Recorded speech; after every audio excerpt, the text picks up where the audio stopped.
चीज़ बर्बाद कर दी सब। तो इस मुल्क में रहना ही अब मुश्किल हो गया है। अब नहीं रह सकते भाई। एक भूखा दूसरे भूखे को क्या देगा, क्या करे, कैसे सरवाइव करे। मेरे समझ में पागल हो गए हम तो। अब किसी को कहने के काबिल भी नहीं रहे। अल्लाह ही इनको हिदायत दे और इनको नेस्त नाबूद करे जो ये मसला करके बैठा है। अखलाकियात जिस कहना चाहिए बिल्कुल ख़त्म हो चुकी हैं। समझे ना, हमारे यहाँ कुछ तरबियत का इंतज़ाम नहीं। और जब हम मस्जिद में जाते हैं ना तो हम हाथ बांध करके खड़े हो जाते हैं। ठीक है, बाहर आके हम हर बदमाशी शुरू कर देते हैं। 5,000 में पहले पूरा राशन आ जाता था, अब तो 10,000 में भी सिर्फ चावल और आटा आ जाता है और कोई सुनने वाला तो है नहीं। कराची और पाकिस्तान तो लावारिस ही हो गया एक तरह से। आजकल बिजली का क्या हालत है, कितनी हड़ताल हुई है, कैसा हुआ, फिर भी हुकूमत ने कोई रिलीफ नहीं दिया। 70 साल से जिस तरीके से हमारे मुल्क को लूटा खसूटा जा रहा है, इसकी दादरसी के लिए कोई भी आने के लिए तैयार नहीं है।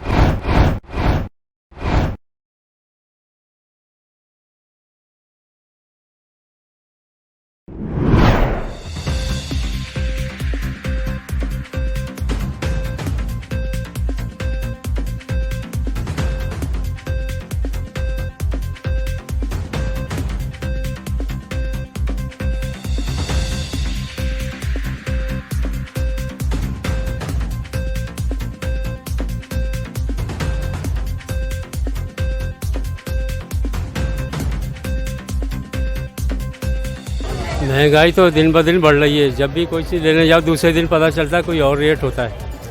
हर चीज़ पे रेट बढ़ रहा है। कोई चीज़ ऐसी नहीं है ये जिसके बारे में कहें कि ये कम हो गई। सब चीज़ रोज़ाना बढ़ रही है, रोज़ाना की बुनियाद पे, एक महीने या 15 दिन में नहीं, रोज़ाना की बुनियाद पर रेट बढ़ रहे हैं। तेल, घी, अंडे, चाय की पत्ती तक पे भी बढ़ा दिए सारे के पैसे। चीनी भी महंगी हो गई बहुत ज़्यादा। रोज़ाना बढ़ रहे हैं रेट। किस किस के बताऊँ मैं, सब चीज़ों पे रेट बढ़ गए हैं। डबल रोटी, अंडे, मक्खन, सब।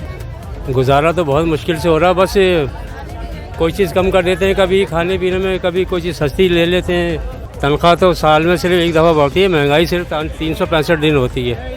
तनख्वाह का तो भूल जाएंगे, तनख्वाह बढ़ जाएगी। डबल हो गई है, जीने के लिए मुश्किल हो गया है। हर चीज़ की डबल महंगाई हुई, डबल रेट हो गई है।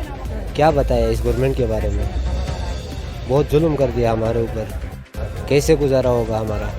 बिजली का बिल अलग से आ रहा है, बच्चे अलग से, बीमार अलग से हो रहे हैं, दवाई की में रेट डबल हो गए हैं, हर चीज़ की डबल हो गई है। इससे ज़्यादा मैं क्या, किसी गरीब के ऊपर रहम खाओ, कुछ करो, गवर्नमेंट को चाहिए ये।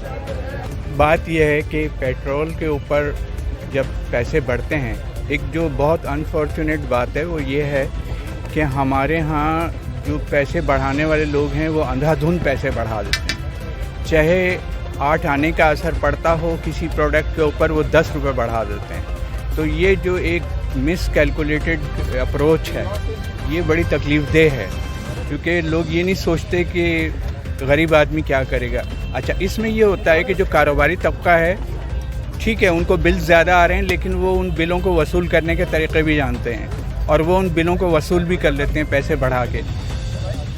असल में प्रॉब्लम होती है गरीब मज़दूरों के साथ, जिनकी मज़दूरी बहुत बामुश्किल ही आगे बढ़ पाती है और वो वहीं की वहीं रहते। तो मैं समझता हूँ कि जो परेशानियाँ छोटे तबके को होती हैं वो बहुत ज़्यादा हैं, समझे ना। और सब्ज़ी वाले के पास आप चले जाएं, वो करता ये है कि 10 रुपये बढ़ा देगा किलो के ऊपर। वो ये नहीं सोचेगा कि फ़र्क जो है वो 8 आने या रुपए से ज़्यादा का नहीं पड़ रहा है उसको। तो मिस कैलकुलेशन बहुत ज़्यादा है और हमारे यहाँ लोग जो है ना वो घबरा के प्राइसेस को आगे बढ़ाते चले जा रहे हैं और वो कंट्रोल से बाहर हो गया। तो सबसे बड़ा मसला तो मेरे ख्याल से यही है। माजरत के साथ कहूँगा कि करप्शन है हर लेवल के ऊपर। ना कोई हमारे यहाँ चेक एंड बैलेंस का इंतज़ाम है, ना हर आदमी पैसे बनाने में लगा हुआ है और सिर्फ पैसा बना रहे हैं और कुछ नहीं है, समझे ना। और गरीबों को, उनको इस बात का एहसास नहीं। सबसे पहली बात तो ये है कि जो भी आदमी है वो ये सोच रहा है किस तरीके से मैं आगे बढ़ूँ। इनके अंदर एक कंट्रोल नहीं है चीज़ों के अंदर। अखलाकियात जिस कहना चाहिए बिल्कुल ख़त्म हो चुकी हैं, समझे ना। हमारे यहाँ कोई तरबियत का इंतज़ाम नहीं है। सबसे जो परेशानी की बात है वो ये है कि हमारे यहाँ तालीम है, लोगों को ग्रेजुएट बनाया जा रहा है, लोगों को स्कूलों में, लेकिन क्या है, तरबियत का इंतज़ाम नहीं है। ना वो तरबियत हमारे यहाँ माजरत के साथ मसाजिद में है, ना वो तरबियत हमारे यहाँ स्कूलों में है। कहीं तरबियत नहीं। और जब हम मस्जिद में जाते हैं ना तो हम हाथ बांध करके खड़े हो जाते हैं, ठीक है। बाहर आके हम हर बदमाशी शुरू कर देते हैं। यानी हमको एक कॉन्सेप्ट ये दिया गया है कि अल्लाह ताला सिर्फ मस्जिद के अंदर है, हालांकि ऐसा नहीं है। तो हमारे यहाँ लोगों को तरबियत नहीं की गई, उनको ये नहीं बताया गया कि मोटरसाइकिल कैसे चलानी है, उनको ये नहीं बताया गया कि सड़कों पे थूकना नहीं है, उनको ये नहीं बताया गया कि सड़क पे चलना कैसे है। तो जो बुनियादी तरबियत होती है ना, और जो कि हमारे उलमा का काम है, जो वो हमारे यहाँ नहीं हो रहा है। ये आप देख सकते हैं कि महंगाई के बारे में हम क्या कह सकते हैं, जिससे हम खुद ही गरीब बंदे हैं। महंगाई के बारे में आपको क्या बता सकते हैं। सो आप ज़्यादा बेहतर जानते हैं तो हम ज़्यादा कह नहीं सकते हैं। वो तो बस हमारी पहुंच से भी बहुत दूर पहुंच गई है। दाल रोटी सब्जी खाना माहौल आ गया, जो आलू पहले 50-60 का था, आज 120-150 का हो गया है।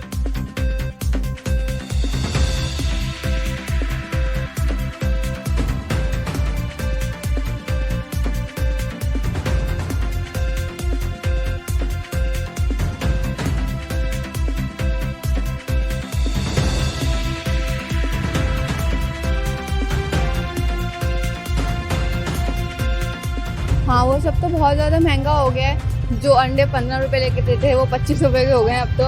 और ब्रेड वगैरह की भी कीमत काफ़ी ज़्यादा बढ़ गई है। ओवरऑल चावल वगैरह की 5,000 में पहले पूरा राशन आ जाता था, अब तो 10,000 में भी सिर्फ चावल और आटा आ जाता है, वो भी पूरे घर के लिए पूरा नहीं होता। तो काफ़ी तो प्रॉब्लम हो गई है इसमें, लेकिन अब क्या कर सकते हैं। किसी को कुछ बोलें तो कुछ सुनता भी नहीं है किसी की। एक कमाने वाला है घर में, और दूसरा ये कि लोगों की हेल्थ भी ख़राब हो जाती है इन चीज़ों से, और तनख्वाह इतनी बढ़ती नहीं है, महंगाई बढ़ती चली जा रही है। तो गुजारा तो बहुत ही मुश्किल है, और बिजली के बिल ख़ास तौर पे वो तो और ज़्यादा बढ़ते चले जा रहे हैं। तो गुजारा तो बहुत ही ज़्यादा मुश्किल है, और बस अल्लाह मालिक है, अल्लाह ही चला रहा है सबको। हुकूमत को लेना चाहिए नोटिस, और सब चीज़ों के प्राइस को कंट्रोल तो करना चाहिए, लेकिन वो सिर्फ पेट्रोल की प्राइस बढ़ाने में लगी हुई है, तो उनको क्या ही बोल सकते हैं हम लोग। और कोई सुनने वाला तो है नहीं। कराची और पाकिस्तान तो लावारिस ही हो गया एक तरह से। बर्बाद कर दी सब। मुल्क में रहना ही अब मुश्किल हो गया, नहीं रह सकते भाई। ना खाने के लिए है, ना पीने के लिए है।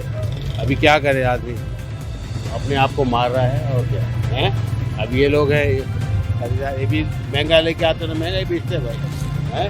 उनको सस्ता मिलेगा तो सस्ता बेचेंगे। अभी क्या कर सकते हैं, कमाई है ही नहीं, कारोबार ही नहीं है, खाने पीने का कारोबार नहीं है। जबकि खाने पीने का कारोबार तो चलते ही रहता था, ये नहीं है। किराए का मकान है, बिजली का बिल तो बेड़ा गर्क हो गया है, पेट्रोल महंगा, पैदल चल चल के। अब हमारे उम्र है पैदल चलने की, 1000 रुपये चाहिए भाई सुबह नाश्ते के लिए, कहाँ से लाएगा गरीब आदमी। 1000 रुपये दूध, 1 किलो दूध लें, डबल रोटी लें, 500 का नोट का पता नहीं है। और फिर और भी तो लवाजमत है, पत्ती है और ये दुनिया भर की चीज़ें। क्या करें, कैसे सर्वाइव करें। मेरे समझ में पागल हो गए हम तो।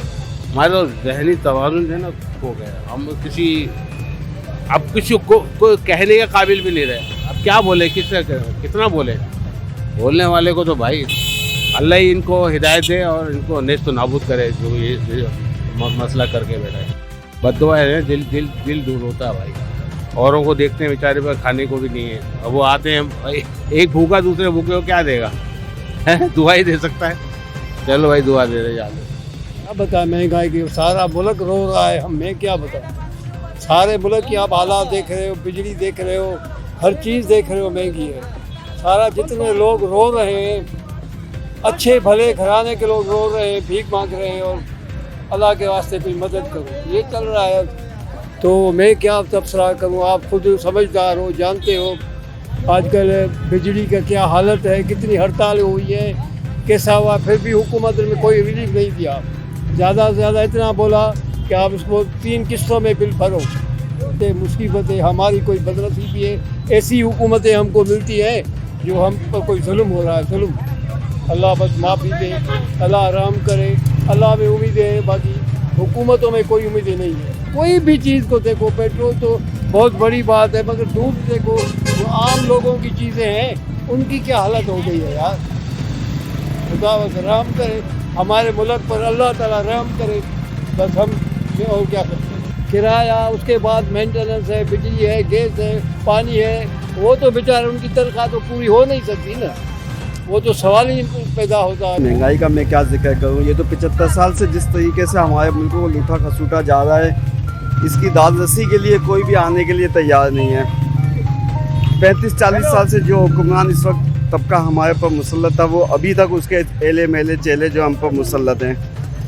अब आवाम किससे दादरसी के लिए कहे, दादरसी के लिए यहाँ पे आने वाला कोई भी नहीं। लूटो खसूटो फूटो वाले करके तो चले गए, लंदन भाग गए, लेकिन आवाम पे जो चीज़ करके गए हैं वो इसका खमियाजा ये आवाम ही भुगतेगी। मासद के साथ एक कहना बात चाहूँगा मैं, वो ये है कि जब भी अगर आप किसी को आगे लाएं तो सबसे पहले उनसे ये बात पूछ किया जाए कि आप हमारे आवाम के लिए क्या देंगे। अगर थोड़ी सी बात अगर हम गौर करें कि अगर आवाम में ये बेदारी पैदा हो जाए कि हमारे से जो वोट लेना है, एक प्लेट बिरयानी के एवज हमसे वोट मांग रहा है, उसको पहले पकड़ करके उसके मुंह पे जूते मारने चाहिए।